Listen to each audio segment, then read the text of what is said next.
வணக்கம். சேஷாத்ரி, உங்களோட labour law adviser, corporate trainer, past IC member. Thank you. மீண்டும் ஒரு முறை இந்த வீடியோ மூலமா உங்க எல்லாத்தையும் சந்திக்கிறதுல மிகவும் மகிழ்ச்சி. ஹெச்ஆருக்கு முக்கியமானது வந்து கம்ப்ளையன்ஸ். அந்த கம்ப்ளையன்ஸ் ஜூன் மாதம் 2025 என்னென்ன மாதிரியான ஸ்டாச்சுட்டரி கம்ப்ளைண்ட்ஸ் இருக்கு அப்படிங்கிறத ஒரு கிளான்ஸ் பார்க்க போறோம். அது கூடவே மே மாசத்துல வந்த சர்க்குலர்ஸ், அப்புறம் மே மாசத்துல வந்த ஒரு சில முக்கியமான ஜட்ஜ்மெண்ட்ஸ் அதையும் பார்க்க போறோம். இது நடுவில் ஜூன் மாசத்துல என்னென்ன மாதிரியான ட்ரைனிங்ஸ் எல்லாம் நாங்கள் ப்ரொவைட் பண்ணோன்றதையும் சொல்றோம். கடைசி வரைக்கும் இந்த வீடியோவை பாருங்க. நிச்சயமா நிறைய நாலேஜ் உங்களுக்கு கிடைக்கும்னு நான் நம்புறேன். இதை தவிர வேற ஏதாவது உங்களுக்கு சேர்க்கணும் அப்படின்னு தெரிஞ்சாலும் தயவு செஞ்சு கமெண்ட் பண்ணுங்க. டெஃபினட்டா உங்களோட ஆலோசனைகள் ஏற்றுக்கொள்ளப்படும். முதல்ல கம்ப்ளைண்ட்ஸ், ஸ்டாச்சுட்டரி கம்ப்ளைண்ட்ஸ் பார்த்தோம்னா இந்த மாதம் இல்லை, நிறைய இல்லை. அடுத்த மாதம் தான் நிறைய வரும். இந்த மாதம் பார்த்தோம்னா பிஎஃப் கம்ப்ளைண்ட்ஸ். ஃபர்ஸ்ட் பிஎஃப் பார்க்கும்போது மே மாதம் பேஜ் மந்த் மேவுக்கு உண்டான செலானை வந்து ஆனார் 15th ஜூனுக்குள்ள கட்டணும். ஆனால் 15th ஜூன் சண்டே, அதை பார்த்துக்கோங்க. இன்டர்நேஷனல் ஒர்க்கர்ஸ்க்கு உண்டான ரிட்டர்ன்ஸும் 15th ஜூன் 2025 நம்ம பண்ண வேண்டியிருக்கு. மே மாதம் 2025 உண்டானது. அதே மாதிரியே இஎஸ்ஐலையும் கம்ப்ளைண்ட்ஸ் பேஜ் மந்த் மே 2025 செலான்ஸ் எல்லாம் ப்ரிப்பேர் பண்ணி பே பண்றது 15 பண்ணணும். இன் அடிஷன் டு தட் ஒரு சில ஸ்டேட்ல வந்து மந்த்லி ப்ரொஃபஷனல் டாக்ஸ் இருக்கு, அதை கம்ப்ளை பண்ண வேண்டியிருக்கு. அடுத்ததா ஒரு கியூஸ் ஒன்று பாருங்க. இதுக்கு உண்டான தகவல்களை இந்த ஸ்லைடோட முடிவுல தரேன். என்னன்னா, வழக்கமா ஒரு கம்பெனியை வந்து டிரான்ஸ்ஃபர் பண்றாங்க. ஒரு கம்பெனி, ஒரு ஓனர் இன்னொரு ஓனருக்கு விற்கிறாரு அப்படின்னா அவங்களோட லயபிலிட்டி பிஎஃப் வந்து டியூ கட்டலை அப்படின்னா அந்த லயபிலிட்டி யாரை சென்றடையும்? இது வந்து வாலண்டரியில நமக்கு நல்லா தெரியும் என்ன பண்ணணும்னு. இன்வாலண்டரி, அதாவது கோர்ட்டோ இல்ல பேங்கோ வாங்கின லோனுக்கோ ஏதோ ஒரு காரணத்துக்காக அந்த ஓனர்ஷிப்பை எடுத்து இன்னொருத்தருக்கு வித்துறது. அப்போ அந்த பிஎஃபோட லயபிலிட்டி யாரை சாரும் அப்படிங்கறது கேள்வி. திங்க் பண்ணுங்க. இந்த வீடியோவும் பார்த்துட்டே இருக்கோம். கடைசியில உங்களுக்கு உண்டான இந்த கேள்விக்கு உண்டான விடைய சொல்றேன். இந்த மாசம் ட்ரைனிங்ஸ் பாத்தீங்கன்னா முதல்ல வந்து பிஎஃப் கம்ப்ளைண்ட்ஸ் ஃபுல்லா பேசிக்ல இருந்து மாஸ்டர் ஆகிற வரைக்கும் உண்டானது. அதாவது வேஜ்னா என்ன, ஒரு எம்ப்ளாயியை நம்ம லீகலா பிஎஃப் இல்லாம ஹையர் பண்ண முடியுமா, எக்ஸ்க்ளூடட் எம்ப்ளாயி யாரு, எக்ஸம்டட் எம்ப்ளாயி யாரு, என்ன மாதிரியான பென்ஷன்ஸ்லாம் இருக்கு, இடிஎல்ஐ கால்குலேஷன் எப்படி பண்ணணும், பிஎஃப் டேமேஜ், இன்ட்ரெஸ்ட் கால்குலேஷன், அப்புறம் பிஎஃப் சேலரி அரியர்ஸ் வரும்போது எப்படி நம்ம பே பண்ணணும், மந்த்லி இசிஆர் ப்ரிப்பரேஷன் ப்ராக்டிக்கலா பார்க்க போறோம். அது இல்லாம எம்ப்ளாயி கிட்ட இருந்து வரக்கூடிய நிறைய queries, பேசிக் டீடைல் கரெக்ட் பண்றது, name, date of joining, date of birth, அந்த மாதிரி பிஎஃப் டிரான்ஸ்ஃபர், வித்ட்ராவல், அதை பத்தின சந்தேகங்கள், அட்வான்ஸ் ப்ராசஸ், இப்படி கம்ப்ளீட்டா ஒரு பிஎஃப்ல ஒரு ஹெச்ஆருக்கு தெரிஞ்சிருக்க வேண்டிய, ஒரு மாஸ்டர் ஆக வேண்டிய ஒரு டீடைல்ஸ் உண்டான ஒரு டைரக்ட் செஷன் கல்யாண்ல நடக்க போறது வர 21ஆம் தேதி. அதுக்குண்டான தகவல்களை மிஸ்டர் தினேஷை கான்டாக்ட் பண்ணி தெரிஞ்சுக்கலாம். அது இல்லாம கடந்த ஒரு சில மாதங்களா யாரெல்லாம் டைரக்டா வர முடியும் அவங்களுக்காக விர்ச்சுவலா ஒரு சில செஷன்ஸ் பண்ணிட்டு இருக்கோம்.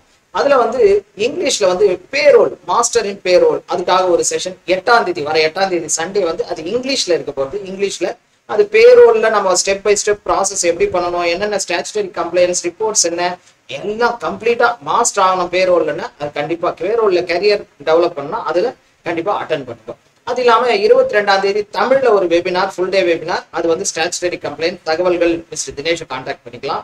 இந்த ஸ்டாச்சுட்டரி விர்ச்சுவல் வெபினார்லாம் எப்படின்னா காத்தால 9 to 12 வரைக்கும் வெபினார் இருக்கும். நடுவில் ஒரு 2 hours கேப். அதுக்கப்புறம் 2 to 5 மறுபடியும் கிளாஸ் இருக்கும். Full day session. அது இல்லாம ஷார்ட் செஷன்ஸ், 2 hour செஷன்ஸ் ஒவ்வொரு ஞாயிற்றுக்கிழமையும் ஒவ்வொரு வியாழக்கிழமையும் நடந்துட்டு இருக்கு. அதுக்கு உண்டான தகவல்களும் மிஸ்டர் தினேஷை கான்டாக்ட் பண்ணி தெரிஞ்சுக்கலாம். இந்த மாசத்துல இருக்கக்கூடிய ஒரு சில செஷன்ஸ் வந்து இங்கிலீஷ்லயே. இந்த மாசம் அதாவது மே மாசம் ஒரு சில அமெண்ட்மெண்ட்ஸ், சர்க்குலர்ஸ் பார்த்தோம்னா ஃபேக்டரிஸ் ஆக்ட் வந்து நிறைய ஸ்டேட்ல கொஞ்சம் மாறுதல்கள் பண்ணியிருக்காங்க இந்த மாசத்துல. திரிபுரால பார்க்கும்போது சாப்டர் 9 செக்ஷன் 87, அதாவது டேஞ்சரஸ் ஆபரேஷனை பத்தி ஒரு செக்ஷன். அந்த செக்ஷன்ல பார்க்கும்போது டேஞ்சரஸ் ஆபரேஷன்லாம் என்ன மாதிரியான பீப்புள் அதுல ஒர்க் பண்ணலாம் அப்படின்னு இருக்கு. பர்டிகுலர்லி விமன் எம்ப்ளாயிஸை ஒர்க் பண்றதுக்கு நிறைய ப்ராஹிபிஷன் இருக்கு. இப்ப என்ன பண்ணிட்டாங்க திரிபுரால, விமன் அப்படிங்கிற விமன் ஆர் உமன் அப்படிங்கிற அந்த வேர்டு எல்லாத்தையும் pregnant women or lactating women, பால் கொடுக்கக்கூடிய அம்மாக்கள் இல்லைன்னா பிரெக்னன்ட் விமன் அந்த டேஞ்சரஸ் ஆபரேஷன்ல என்கேஜ் பண்ண மாட்டோம் அப்படின்ற மாதிரி ஒரு ஆக்ட் வந்து ஒரு அமெண்ட்மெண்ட் அந்த ஃபேக்டரிஸ் ரூல்ஸ்ல வந்து கொண்டு வந்திருக்காங்க. ஸோ அது முக்கியமான தகவலா இருக்கு. அடுத்ததா வந்து அடல் விமித் விக்தி கல்யாண் யோஜனா. இது என்னன்னா, எப்பெல்லாம் இஎஸ்ஐ கவர்டு எம்ப்ளாயி அன்எம்ப்ளாய்டு ஆயிடுறாங்களோ அவங்களுக்கு ஒன் டைம் வந்து ஒரு 90 நாள் சம்பளம் வந்து இஎஸ்ஐ கார்பரேஷன்ல அன்எம்ப்ளாய்மெண்ட்னால இருந்தாங்கன்னா கொடுக்குறாங்க. அது 2018 வந்து இன்ட்ரோடக்ஷன் பண்ணியிருக்கா. அது வந்து எக்ஸ்டெண்ட் பண்ணி இப்போ மறுபடியும் வந்து 30/6/2026 வரைக்கும் இந்த வந்து ஸ்கீம் வந்து அமலில் இருக்கும் அப்படின்னு எக்ஸ்டென்ஷன் கொடுத்துருக்காங்க. ஒரு 2 வருஷத்துல வந்து 78 நாள் கான்ட்ரிபியூஷன் இருந்து ஒருத்தருக்கு வேலை இல்லாம போயிடுது இஎஸ்ஐ கவர்டு எம்ப்ளாய்க்குன்னா அவருக்கு 90 நாள் சம்பளம் இஎஸ்ஐல இருந்து கொடுக்குறாங்க அப்படிங்கிறது தான் இந்த தகவல். இது வந்து 2026 வரைக்கும் எக்ஸ்டெண்ட் ஆயிருக்கு அப்படின்றது. அடுத்ததான் பாஸ்ட்ல பாத்தீங்கன்னா ஷீபாக்ஸ் கவர்மெண்ட், சென்ட்ரல் கவர்மெண்ட் ஷீபாக்ஸ் ஒரு போர்ட்டல் கொடுத்து அதுல வந்து நம்மளோட நிறுவனத்தை அதுல பதிவு பண்ணணும் அப்படிங்கிறது சொல்லப்பட்டிருக்கு. இருந்தாலும் ஃபுல் ஃபிளெஜ்டா வரல எப்படின்றது இம்ப்ளிமெண்டேஷனுக்குலாம். ஆனா இப்ப மகாராஷ்டிரா என்ன சொல்லியிருக்கா, சர்க்குலர் அமைச்சிருக்காங்க. போன மாசம் அமைச்சு 15ஆம் தேதிக்குள்ள எல்லாரும் ரிஜிஸ்டர் பண்ணி ஆகணும், எல்லா எஸ்டாப்ளிஷ்மெண்ட்டும் எல்லா ஃபேக்டரிஸும் பண்ணி ஆகணும் ஒரு சர்க்குலர் மகாராஷ்டிரால வந்திருக்கு. அடுத்தது தமிழ்நாட்டில் பார்த்தீங்கன்னா ஷாப் அண்ட் எஸ்டாப்ளிஷ்மெண்ட் நிறைய ஸ்டேட்ல வந்து 24/7 அது ரிலாக்ஸ் பண்ணியிருக்காங்க. 24/7 நீங்க ஷாப்பையோ எஸ்டாப்ளிஷ்மெண்ட்டையோ ஓப்பன்ல இப்போ ஐடிஐடிஸ்லாம் பார்த்தீங்கன்னா நிறைய நைட் ஷிஃப்ட்ல ஒர்க் பண்றாங்க. ஒரு சில ஷாப்ஸ் எல்லாம் 24 hours திறந்துருக்க வேண்டியிருக்கு. நீங்க திறந்துருக்கலாம், ஆனா மற்ற கண்டிஷன்ஸ் வீக்லி 48 hours, ஒரு நாளுக்கு உண்டான வேலை நேரம் இதெல்லாம் வந்து எதுவும் மாறாது. கடைகள், ஷாப்புகள், அலுவலகங்கள் திறந்திருக்கலாம் அப்படின்றது ஏற்கனவே தமிழ்நாட்டிலும் இருக்கு. அதுல என்னன்னா எக்ஸ்ட்ரா ஒரு குறிப்பிட்ட காலத்துக்கு தான் கொடுத்திருந்தாங்க. அதை மறுபடியும் 3 வருஷத்துக்கு எக்ஸ்டெண்ட் பண்ணியிருக்காங்க. அது அமலில் தான் இருக்கும் அப்படின்றத எக்ஸ்டெண்ட் பண்ணியிருக்காங்க. அது 4/6/2028 வரைக்கும் அமல்ல இருக்கும். மகாராஷ்டிரால ஃபேக்டரிஸ் ஃப்ரூட்ஸ்ல ஒரு அமெண்ட்மெண்ட் ஏற்கனவே பார்த்தா திரிபுரால டேஞ்சரஸ் ஆப்ரேஷன். இங்க பாத்தீங்கன்னா இதுல பாத்தீங்கன்னா நியூ சாப்டர் 4A அதுல என்னன்னா ஹசார்டஸ் ப்ராசஸ் அப்படின்னு இருக்கு. சாப்டர் 4A ஹசார்டஸ் ப்ராசஸ் பத்தி பேருக்கு அந்தந்த ஸ்டேட்ல வந்து ரூல்ஸ் நிறைய வந்து ஹசார்டஸ் ப்ராசஸ் என்ன பண்ணணும்னு சொல்லியிருக்கா. மகாராஷ்டிரால வந்து ஒரு ரூல் வந்து புதுசா ரியாக்டர்ஸ், என்ன ரியாக்டர்ஸ்னா எக்ஸோதெர்மிக் கெமிக்கல் ரியாக்ஷன்ல யூஸ் பண்ணக்கூடிய ரியாக்டர்ல அங்க சேஃப்டி என்னென்னலாம் ஃபாலோ பண்ணும் புதுசா ஒரு ரூல்ஸை வந்து ஆட் பண்ணியிருக்காங்க. ரூல் நம்பர் 73ZC அப்படியே ஆட் பண்ணியிருக்காங்க. அந்த ரியாக்டர்ஸ்ல என்னென்ன மாதிரியான சேஃப்டி மெஷர்ஸ் நம்ம பண்ணணும் அப்படின்னு புதுசா ஆட் பண்ணப்பட்ட ஒரு ரூல் இது பார்க்க முடியாது. அடுத்து அந்தமான் நிக்கோபார்லயும் ஃபேக்டரிஸ் ஆக்ட்ல ஒரு அமெண்ட்மெண்ட் வந்திருக்கு. இது எங்கன்னா செக்ஷன் 54ல வந்து வந்திருக்கு. செக்ஷன் 54 எதை பத்தி சொல்றதுன்னா டெய்லி ஒர்க்கிங் ஹவர்ஸ் பத்தி சொல்றோம். வழக்கமா ஃபேக்டரிஸ் ஆக்ட் எல்லாருக்கும் பொருந்தக்கூடிய ஃபேக்டரிஸ் ஆக்ட்ல 8 மணி நேரம் இல்லை 9 மணி நேரம் வரைக்கும் வைத்துக் கொள்ளலாம் ஒரு நாளைக்கு உண்டான ஒர்க்கிங் ஹவர்ஸ். இதுல என்ன பண்ணிருக்காங்கன்னா 10 ஹவர்ஸ்க்கு எதுக்காக 10 ஹவர்ஸ் எக்ஸ்டெண்ட் பண்றேன்னா என்ஹான்ஸ் த ப்ரொடக்டிவிட்டி அண்ட் எஃபிஷியன்சின்னு ஒரு ஆர்டினன்ஸ் பார்க்க முடியாது. ஆர்டர் அது வந்து அந்தமான் நிக்கோபாருக்கு மட்டும் இது பொருந்தும். 10 மணி நேரம் ஒரு நாளைக்கு 10 ஹவர்ஸ் வந்து ஒர்க்கிங் ஹவர்ஸ் வைத்துக் கொள்ளலாம் அப்படிங்கிறது. அடுத்து பிஎஃப்ல இருந்து பிஎஃபோட இன்ட்ரெஸ்ட் ரேட் 8.25 கண்டினியூ ஆகுது. 8.25 அனௌன்ஸ் பண்ணிருக்கா. எந்த வருஷத்துக்குன்னா 2024-25 இப்ப நடந்துட்டு இருக்கக்கூடிய இந்த பினான்சியல் இயருக்கு பிஎஃப்ல நமக்கு இன்ட்ரெஸ்ட் 8.25% கிடைக்கும் அப்படிங்கிற சர்க்குலர் பிஎஃப்ல இருந்து. யூஏஎன் ஆக்டிவேஷன் அதாவது incentive schemes, employment linked incentive schemes வந்து கவர்மெண்ட் வழங்க போறாங்கன்றது ஏற்கனவே சொல்லியிருந்தாங்க. அதை அவைல் பண்றதுக்கு ஒவ்வொரு எம்ப்ளாயும் நம்ம நிறுவனத்தில் இருக்கக்கூடிய அனைத்து எம்ப்ளாயும் யூஏஎன் ஆக்டிவேட் பண்ணியிருக்கணும். அது மட்டும் இல்ல பேங்க் அக்கௌண்ட், ஆதார் அதெல்லாம் வந்து ஒரே மாதிரியா இருக்கணும். ஆதார் வந்து ஆதார் சீட் பண்ணிருக்கணும், பேங்க் அக்கௌண்ட் சீட் பண்ணிருக்கணும். அதுக்குண்டான காலக்கெடு நிறைய தடவை எக்ஸ்டென்ஷன் போய் இப்போ வந்து 30 ஜூனுக்குள்ள கண்டிப்பா பண்ணியே ஆகணும் அப்படின்ற ஒரு எக்ஸ்டென்ஷன் யூஏஎன் ஆக்டிவேஷனுக்கு பண்ணி ஆகணும். இது சம்பந்தமா இந்த சேனல்லே பாத்தீங்கன்னா எப்படி ஆக்டிவேட் பண்றதுன்னு இருக்கு. உங்க எம்ப்ளாயிஸ்க்கு தேவைப்பட்டா அந்த வீடியோவை ஷேர் பண்ணீங்கன்னா போதும். அது பல தமிழ், இங்கிலீஷ், ஹிந்தி ஆகிய மொழிகள்ல இருக்கு. நீங்க இதை ஷேர் பண்ணா போதும், அவங்க ஈஸியா ஆக்டிவேட் அவங்களை எம்ப்ளாயியே பண்ணிக்க முடியும். அடுத்ததான் வந்து ஓவர்லாப்பிங். இப்போ பாத்தீங்கன்னா பிஎஃப்ல வந்து டிரான்ஸ்ஃபர் அதெல்லாம் வரும்போது இங்க ஒரு நாள் எக்ஸிட் ஆயிருப்பான். அதே நேரத்தில் அங்க வந்து என்ட்ரி இன்னொரு நிறுவனத்துல போகும்போது டேட் ஆஃப் ஜாயினிங் இருக்கு. அதே மாதிரியான பிரச்சனைகளால தவறுதலா இருக்கலாம், எப்படி வேணாலும் இருக்கலாம். அப்படி பார்க்கும்போது இந்த பிஎஃப் டிரான்ஸ்ஃபர்ல நிறைய ரிஜெக்ஷன் வந்துருந்தது. இப்போ பிஎஃப் ஆஃபீஸ்ல இருந்து ஒரு நல்ல குட் நியூஸ்ன்னு சொல்லலாம். அந்த ஓவர்லாப்பிங்லாம் இருந்ததுன்னா அதுக்காக டிரான்ஸ்ஃபரை வந்து நிறுத்தி வைக்காதீங்க, ரிஜெக்ட் பண்ணாதீங்க அப்படின்ற ஒரு சர்க்குலர். அதன் மூலம் ஏதாவது சின்ன சின்ன மிஸ்மேட்ச் இருந்ததுன்னா டெஃபினட்டா அதுக்காக கிளைமை வந்து டிரான்ஸ்ஃபரை வந்து நிறுத்துவானா டிரான்ஸ்ஃபர் பண்ணிடுங்க அப்படின்ற ஒரு தகவல் வந்திருக்கு. அடுத்ததா ஜட்ஜ்மெண்ட்ஸ்ல பார்க்கும்போது ரொம்ப ரொம்ப இன்ட்ரெஸ்டான ஒரு ஜட்ஜ்மெண்ட்ஸ்லாம் வந்திருக்கு. இது மட்டும் இல்லை, இது சேனல்ல தொடர்ந்து இணைஞ்சிருங்கோ. கண்டிப்பா இந்த மாசத்துல இருந்து நிறைய என்னென்ன ஜட்ஜ்மெண்ட் வருதோ எல்லாத்தையுமே ஒரு சின்ன சின்ன வீடியோவா கொடுக்கறதுக்கு முயற்சி பண்றேன். இப்போ ஒரு சில ஜட்ஜ்மெண்ட்ஸ் மட்டும் பார்க்கலாம். அப்பாயின்மெண்ட் லெட்டர்ல பாத்தீங்கன்னா ஜூரிஸ்டிக்ஷன், ஏதாவது கான்ஃபிளிக்ட் எம்ப்ளாயருக்கும் எம்ப்ளாயிக்கும் வந்ததுன்னா எந்த கோர்ட்ல நீங்க எந்த ஏரியால இருக்க கோர்ட்டுக்கு போகலாம் அப்படின்னு ஒரு ஜூரிஸ்டிக்ஷன் இருக்கு. அதை மாத்த முடியுமானா கண்டிப்பா முடியாது. நான் அதுக்கப்புறம் எனக்கு பிடிக்கல, நான் என்னால வர முடியாது. இப்போ டெல்லியில இருக்க ஒருத்தர் வந்து சென்னையில ஒர்க் பண்றாரு, நிறுவனம் எங்க இருக்கோ அந்த ஏரியால அவங்க போட்டு அப்பாயின்மெண்ட் லெட்டர் கொடுத்துருப்பாங்க. அதை ஒத்துட்டு தான் அவர் வந்து வேலைக்கு வர்றாரு. அப்படி இருக்கும்போது அதுக்கப்புறம் டெல்லியில போயிட்டு கேஸ் போட முடியுமானா முடியாது. சென்னை கோர்ட்ல மட்டும்தான் போட முடியும். அதனால இது முக்கியமான ஒரு ஷரத்து, அப்பாயின்மெண்ட் லெட்டர்ல இருக்க வேண்டிய ஷரத்து. அதை ஞாபகமா ஆட் பண்ண வேண்டியது. இப்போ சுப்ரீம் கோர்ட்டே என்ன சொல்லிருக்குன்னா அதெல்லாம் மாத்தலாம் முடியாது, எங்க கோர்ட் அப்பாயின்மெண்ட் லெட்டர்ல எங்க இருக்கோ அந்த கோர்ட்ல மட்டும்தான் கேஸ் போட முடியும் அப்படிங்கிறத சொல்லியிருக்கு. அடுத்ததான் இஎஸ்ஐ வந்து ஏஜென்ட்டா நடத்தக்கூடிய நிறுவனங்கள்ல யூஸ்வலா வந்து மைன்ஸ்ல பாத்தீங்கன்னா ஏஜென்ட் தான் சொல்லுவாங்க. அந்த யாரு அதுக்கு டெஃபினேஷன் பாத்தீங்கன்னா டெஃபினேஷனே ஓனர் ஆர் ஆக்குபையர்ன்றது யாருன்னும் போது மேனேஜிங் ஏஜென்ட் அப்படிங்கிறதும் ஃபேக்டரிஸ் ஆக்ட்லயே இருக்கு. ஏன்னா வந்து மைன்ஸ் எல்லாம் இது பண்ணும்போது அது மைன்ஸ் ஆக்ட்ல வந்தாலும் மேனேஜிங் ஏஜென்ட் அப்ப அவர் கூட ஓனரா இருப்பார். அதை வச்சு இஎஸ்ஐ பேமெண்ட் பண்ண வேண்டியது ஏஜென்ட் தான். Agent of the owner, occupier of the factory, அவருக்கும் லயபிலிட்டி இருக்கு அப்படிங்கிறத சுப்ரீம் கோர்ட் ஆஃப் இந்தியா ஒரு ஜட்ஜ்மெண்டா கொடுத்துருக்காங்க.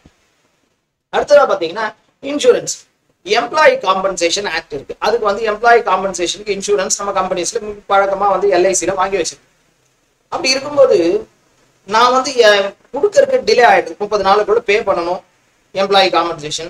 ஒரு எம்ப்ளாயி காம்பன்சேஷன் எதுக்காக வருதுன்னா ஒரு எம்ப்ளாயி ஒர்க் பண்ணும்போதோ இந்த கோர்ஸ் ஆஃப் எம்ப்ளாய்மெண்ட் வேலைக்கு வரும்போது இல்ல வேலையில இருந்து போகும்போது வேலை சம்பந்தமாக இருக்கும்போது அவருக்கு ஏதாவது நிகழ்ந்தால், இறப்போ இல்ல வந்து டிசபிலிட்டியோ நிகழ்ந்தால் அதுக்காக கொடுக்கணும்.